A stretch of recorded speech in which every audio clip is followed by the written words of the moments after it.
If your student is heading to college, looking for outside money is always a good idea. Now, there are two common terms that we hear about when it comes to paying for college, and those are grants and scholarships. Now, while those tend to be used interchangeably, there actually are some very important differences. And knowing these differences can increase the chances that your student is actually going to receive them. So today I'm going to share with you not just what the differences are, but also what it takes to receive these if your student is heading to college.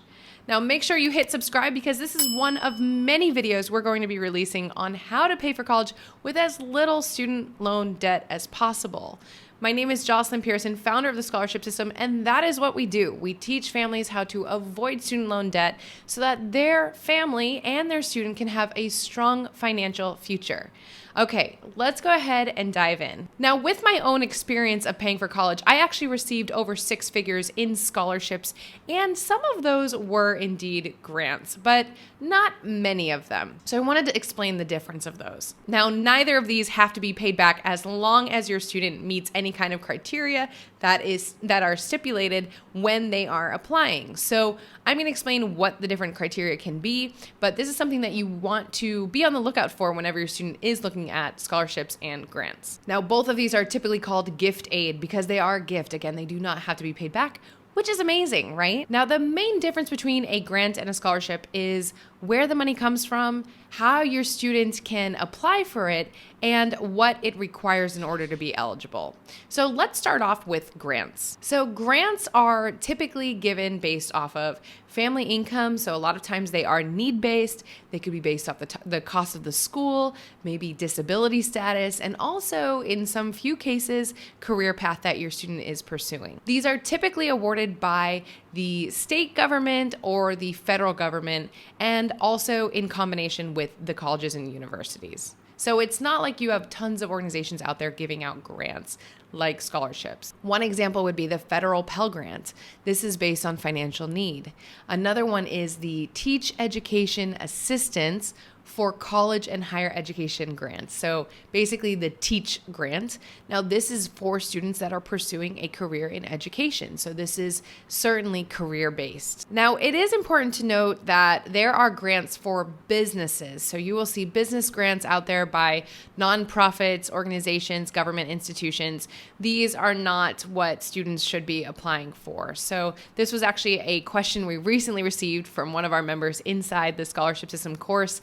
And we had to explain that, okay, those are for businesses. We need to focus on grants that are specifically for students, which typically are through the government.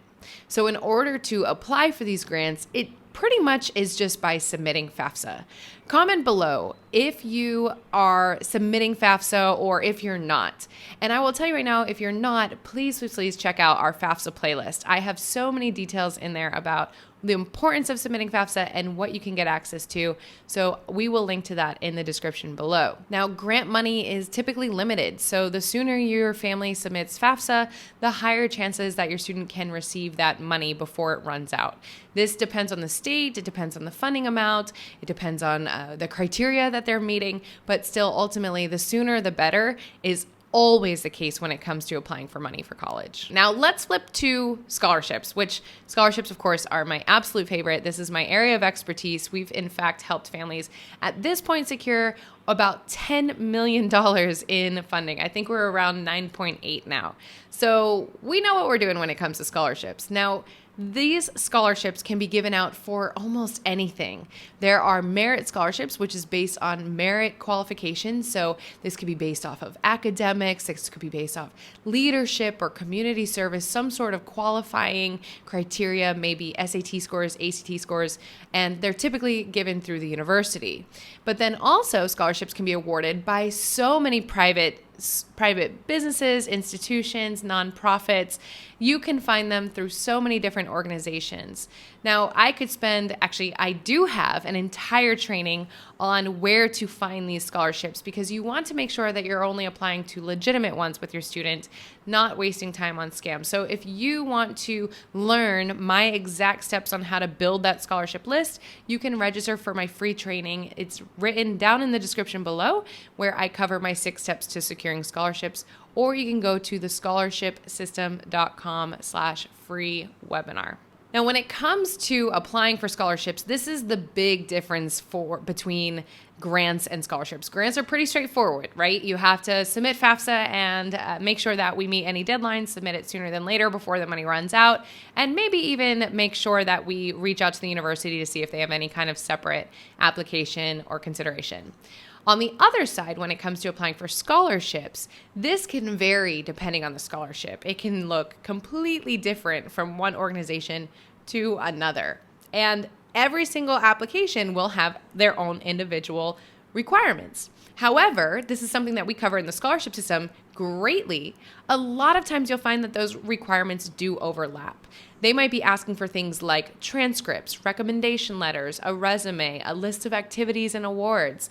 Essays are a huge part of this. In fact, I'll go ahead and put a link to one of my videos on essays in the description. Sometimes students might have to submit a portfolio, or they may have to do an interview or send a video essay.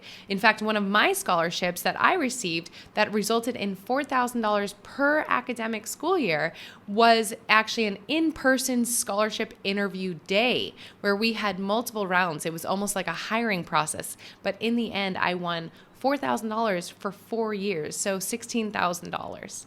Now, I want to explain just quickly how the money is received, whether it's grants or scholarships. So typically, grants, they will be sent to the university. They're given to the university to be dispersed. So when your student is admitted, they choose their college, they should start seeing all the credits on their account for the money that they received from grants. Scholarships are often given in the same way, where the scholarship committee will send the check directly to the university. In fact, through the scholarship system, we give out thousands of dollars every single year. We've done it for over half a decade now. And we do that. We send the money directly to the university so that we know that it's going to be used for the bill first. That said, some scholarship applications, some scholarship committees can send the money directly to the student. So say your student is at a point where the university said, if you get any more money, we're going to have to start taking money away. In that case, then you can ask, hey, do you mind sending the money directly to us? And sometimes scholarships are willing to do so. I had one scholarship do that.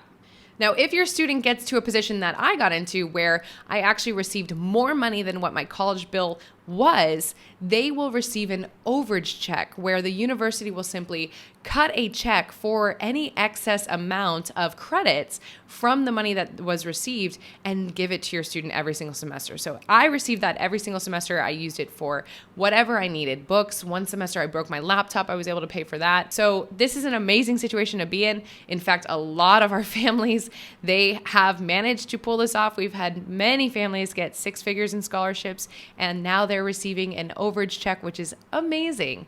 So it is important to know that that is an option. That is an opportunity that your student can actually obtain. Now, again, I want to stress that free training in the description, 6 steps to securing scholarships, where I will cover exactly where to find those scholarships that I'm talking about. So both grants and scholarships, they can supplement your college savings, or they can completely pay for the college bill and help your student avoid student loan debt, which is probably why you are watching this video right now. So again, make sure that you register for that free training. That's going to be your first and fastest step towards securing scholarships for college with your student. And also make sure you check out the description. We're going to have all of the videos that I mentioned linked down below. All right, again, my name is Jocelyn Pearson, founder of the Scholarship System, and I will see you in the next video where I'm going to cover another strategy to work towards a debt-free education. I'll see you there.